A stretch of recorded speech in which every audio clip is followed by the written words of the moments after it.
যমুনা অর্থাৎ যমুনা টিভির একটি টক শো এর ভিডিও ক্লিপ এখন রীতিমতো বাংলাদেশে ভাইরাল হয়ে পড়েছে। এবং এই ভিডিও ক্লিপের সূত্রে অনুষ্ঠানের উপস্থাপিকা আঞ্জুমান নিকোল, তাকে নিয়ে তুমুল আলোচনা হচ্ছে। আওয়ামী লীগের যারা সমর্থক, মুক্তিযুদ্ধের যারা সমর্থক, তারা এই বিজয়ের মাসে অর্থাৎ ২০২৫ সনের ডিসেম্বর মাসে এরকম একটি ঘটনা, এরকম একটি ভিডিও ক্লিপ এবং সেই ভিডিও ক্লিপে একজন অনুষ্ঠানের উপস্থাপিকার যে অনবদ্য উপস্থাপন, সাহস, তার যে দক্ষতা এবং প্রত্যুৎপন্নমতিত্ব, এই প্রত্যুৎপন্নমতিত্বের প্রশংসায় সারা দেশ রীতিমতো পঞ্চমুখ। অন্যদিকে যারা স্বাধীনতা বিরোধী শক্তি, চক্র, রাজাকার, আলবদর আর শামস, তাদের কাছে এখন এই ভদ্রমহিলা বা এই যে আঞ্জুমান নিকোল, তিনি রীতিমতো একজন মূর্তিমান আতঙ্কের নাম। তাকে নিঃসন্দেহে গালাগাল করা হচ্ছে, হুমকি দেওয়া হচ্ছে এবং তাকে চাকরিচ্যুতির জন্যে নানাভাবে সামাজিক মাধ্যমে যে সকল কুলাঙ্গার রয়েছে বা ইনফ্লুয়েন্সার হিসেবে যারা নিজেদেরকে গত ১৪ মাসে যথেষ্ট প্রভাব বিস্তার করেছে, সে সকল কুলাঙ্গার যারা আছে তারা এই ভদ্রমহিলার জীবনকে তছনছ করে দেওয়ার জন্য নানা রকম নেতিবাচক কথা তারা প্রচার করছে। তার সঙ্গে উপস্থাপক হিসেবে অন্যান্য যারা আওয়ামী লীগের নেতৃবৃন্দ, তাদের কেমন সম্পর্ক ছিল, আওয়ামী লীগ জমানাতে তিনি কী কী উপস্থাপন করেছেন, কোন কোন নেতার সাথে কত বিনয়ী হয়ে তিনি কথা বলেছেন, সেই বিষয়গুলো এখন সামনে আনার চেষ্টা করা হচ্ছে। কিন্তু যে বিষয়গুলো তিনি তুলে এনেছেন এই সময়টিতে, বা যে বিষয় তিনি প্রশ্ন করেছেন, যে বিষয় তিনি কণ্ঠ দৃঢ় করেছেন, আঙ্গুল উঁচু করেছেন, সেই বিষয়টা নিয়ে আলোচনা করার মতো, ইন ডিটেলস আলোচনা করার মতো স্বাধীনতা বিরোধী শক্তিদের কোনো সাহস নেই। ফলে কী হলো, দেশের বেশিরভাগ মানুষ, বিশেষ করে সংবাদপত্র জগতের যারা মানুষ রয়েছেন, তাদের নিকট আঞ্জুমান নিকোল এখন বলতে গেলে লেডি উইথ দ্য ল্যাম্পে পরিণত হয়েছেন, বা জোয়ান অফ আর্কে তিনি পরিণত হয়েছেন, সাহসের বিমূর্ত প্রতীক হিসেবে। ঘটনা কি? ঘটনা হলো, অনুষ্ঠানে কথা বলতে বলতে জামাতের একজন বক্তা, জামাতের কর্মী, তিনি বঙ্গবন্ধুকে বিশ্বাসঘাতক হিসেবে অভিহিত করার চেষ্টা করলেন।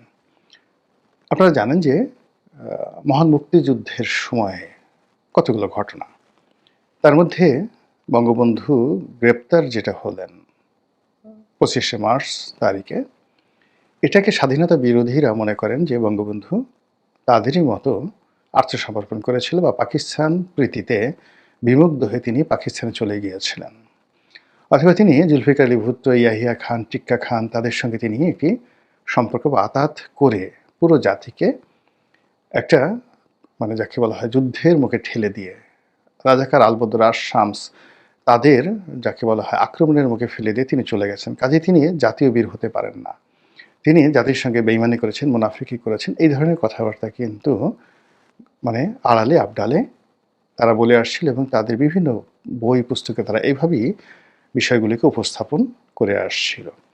কিন্তু এই গত ১৪ মাসে আমাদের এই রাষ্ট্রে স্বাধীনতা বিরোধীদের যে দাপট,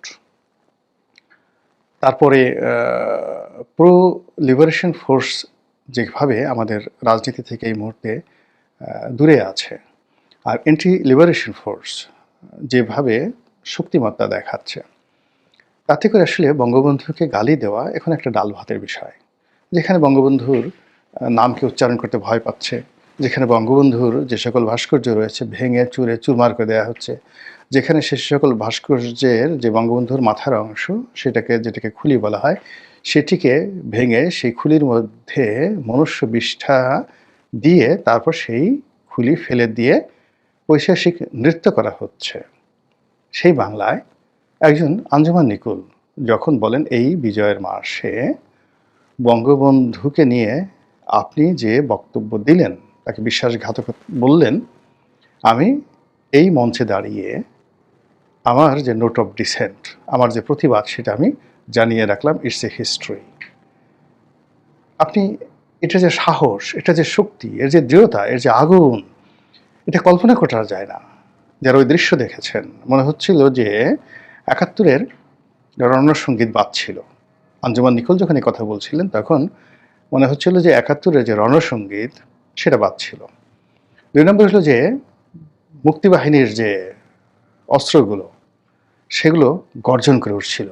গ্রেনেড, বোমা, রাইফেল, এসএলআর থেকে শুরু করে যত রকম অস্ত্র মুক্তিযোদ্ধাদের হাতে ছিল সেইগুলো ঠাস ঠাস ঠাস ঠাস করে ফুটে যেভাবে হানাদারদের বুক ঝাঁঝরা করে দিত ১৯৭১ সনে নিকোলের সেই কথাগুলো এতটা দুর্বার গতি নিয়ে, দুর্নির্বার গতি নিয়ে স্বাধীনতা বিরোধীদের পাঁজরকে ছিন্ন বিচ্ছিন্ন করে দিচ্ছিল এবং এখনও সামাজিক মাধ্যমে সেটা যেভাবে ট্রেন্ডিং হচ্ছে, প্রতিটা মুহূর্তে রাজাকার আলবদর আশামস থেকে শুরু করে স্বাধীনতা বিরোধীদের ঘুম হারাম করে দিয়েছে। তো এই হলো নিকোলের ঘটনা। আমি আর এই বিষয় নিয়ে ইন ডিটেলস বলবো না। আমি শুধুমাত্র যে কথাটা বলতে চাই যে এরকম নিকোল হঠাৎ করে তৈরি হচ্ছে কেন?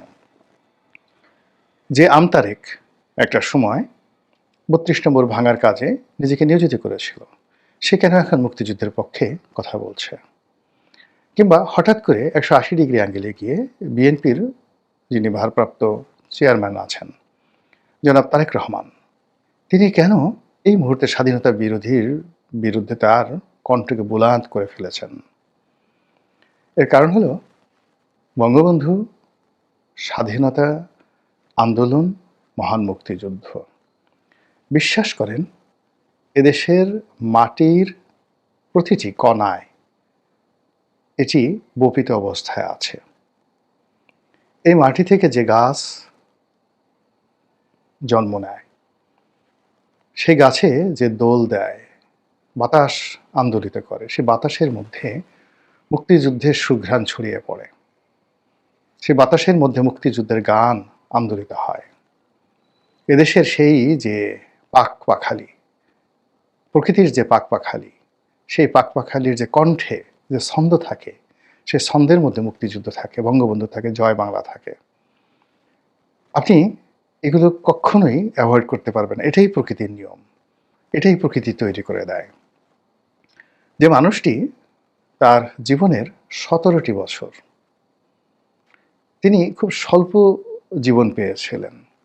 ১৯২০ সনে তার জন্ম, ১৯৭৫ সনে তিনি মারা গেছেন মাত্র ৫৫টি বছর। তো এই ৫৫টি বছরের মধ্যে যদি ১৭টি বছর একজন মানুষ শুধুমাত্র দেশের জন্য, রাজনীতির জন্য তিনি যদি জেল খাটেন, এবং সেই জেল খাটার কতগুলো ধাপ আছে। সেই জেল খাটা তার শুরু হয়েছিল স্কুল জীবনে, যখন তিনি দেখলেন তার বন্ধুদের সঙ্গে পুলিশ অন্যায় করছে, অবিচার করেছে, কেউ তো দাঁড়ালো না। বঙ্গবন্ধু দাঁড়িয়ে গেলেন, অন্যায় হচ্ছে, কিশোর তাকে গ্রেপ্তার করা হলো। তিনি ঢাকা বিশ্ববিদ্যালয়ে পড়ছেন, ছাত্র, আমরা তো সবাই ঢাকা বিশ্ববিদ্যালয়ে পড়েছি, শুধু খেয়েছি আর হেগেছি।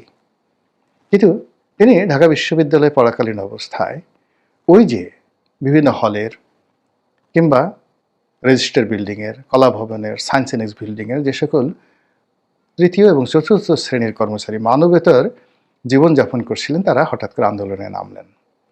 সেই আন্দোলনে নেতৃত্ব দিলেন বঙ্গবন্ধু শেখ মুজিবুর রহমান, এবং সেই কারণে তিনি জেলে গেলেন। এবং ৫২ ভাষা আন্দোলনের সময় তিনি এই কারণে জেলে ছিলেন। এখন বলেন তো, এই শহরে